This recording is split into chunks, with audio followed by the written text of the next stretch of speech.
अस्सलामुअलैकुम। बोल न्यूज़ के साथ मैं हूं मोहम्मद हसनैन खान। मैं हूं आपके साथ रमशा साजिद। हेडलाइंस आप जान चुके हैं, बुलेटिन का आगाज करेंगे। सबसे पहले बात करेंगे रहीम यार खान मोटरवे M5 इंटरचेंज के करीब टायर फटने से मुसाफिर बस उलट गई। हादसे में खातून समेत 3 मुसाफिर जाँ बहक, 34 जख्मी हो गए। जख्मियों को तशवीशनाक हालत में शेख ज़ैद अस्पताल मुंतकिल कर दिया गया है।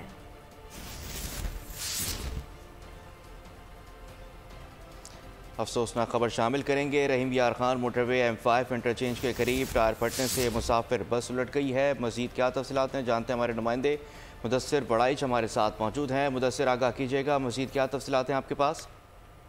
जी, रहीम यार खान से मोटरवे M5 इकबालाबाद इंटरचेंज के करीब आज सुबह जो है वो मुसाफिर बस का टायर फट गया, जिसकी वजह से बस जो है वो उलट गई और ये बस जो है वो मानसरा से कराची जा रही थी। ये हादसा जो है रहीम यार खान इंटरचेंज के करीब पेश आया है। इस बस में जो है टोटल रेस्क्यू के मुताबिक 34 मुसाफिर जो है वो जख्मी हुए हैं, जबकि 3 मुसाफिर जो है जिनमें एक खवातीन भी शामिल है वो मौके पर जाँ बहक हो गई है। और ये जो मुसाफिर है इनमें से कुछ मुसाफिर ऐसे हैं जो शदीद जख्मी हैं और उनको तशवीशनाक हालत में रहीम यार खान शेख ज़ैद हॉस्पिटल में एडमिट किया गया है।